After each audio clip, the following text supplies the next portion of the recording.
বন্যা আসার ফলে বন্যার জল জানলা দিয়ে ঘরের ভেতরে প্রবেশ করতে থাকে।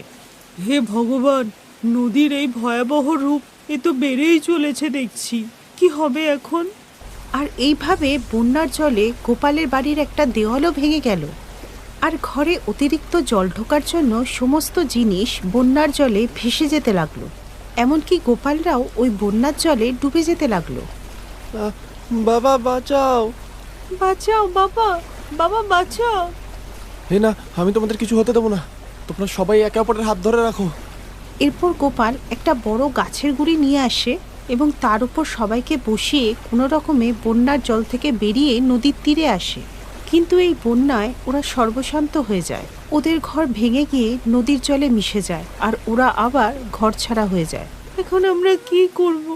আমাদের বাড়িটাও তো বন্যার জলে ভেসে গেল।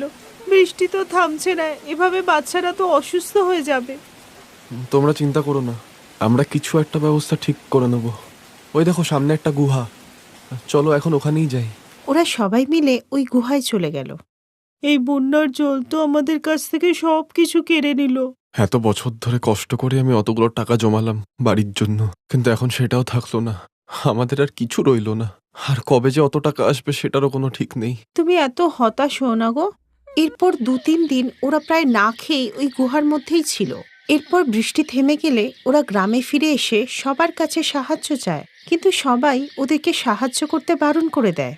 এরপর ওরা হাঁটতে হাঁটতে অন্য গ্রামে পৌঁছে যায়, যেখানে দেখে যে একটা বাড়ি তৈরি হচ্ছে। আর সেখানে ওরা ইট পাওয়ার কাজ পেয়ে যায়। গোপাল আর মমতা প্রথম দিন কাজ করেই 500 টাকা উপার্জন করে। এইভাবে ওরা রোজই 500 টাকা করে রোজগার করে। এরপর গোপাল একটা কুঁড়ে ঘর বানায় আর সবাই মিলে ওখানেই থাকতে লাগে। কিন্তু একদিন ওদের গ্রাম প্রধান ওই গ্রামে আসে আর গোপালকে ওখানে থাকতে দেখে। গোপাল, তুমি এখানে কি করছো? এরপর গোপাল ওনাকে সবটা বলল।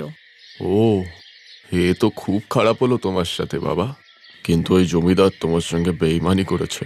ও তো তোমায় ওই বাড়িটা বেচে দিল যেটা কেউ কিনতেই চাইতো না, কারণ নদীর পাশে হওয়ার জন্য ওর ভিত প্রচুর কমজোর ছিল। আর ওর দেয়ালগুলো তো একটু বন্যা হলেই ভেসে যেত, আর বৃষ্টি হলেই তো ওই নদীতে বন্যা হয়। তা তুমি যখন বাড়িটা কিনতে যাচ্ছিলে, জমিদার তোমায় এই কথাগুলো বলেনি? না তো প্রধানবাবু। ঠিক আছে, আমি কালকেই পঞ্চায়েত বসাচ্ছি, আর ওই জমিদারকেও ওখানে আসতে বলছি। তুমি চিন্তা করো না, তোমার টাকা তোমায় আমি ফেরত পাইয়েই ছাড়বো। পরের দিনই গ্রামে পঞ্চায়েত ডাকা হয়, যেখানে গোপালের সাথে জমিদারও ছিল। তুমি এই গরিবকে ঠকিয়েছো। তুমি ওকে এমন বাড়ি বিক্রি করেছো যার বন্যায় ভেসে যাওয়া নিশ্চিত ছিল। আমাদের পঞ্চায়েতের এই মত যে তোমাকে ওর সমস্ত টাকা ফেরত দিতে হবে। গ্রাম প্রধান আর পঞ্চায়েতের ভয়ে জমিদার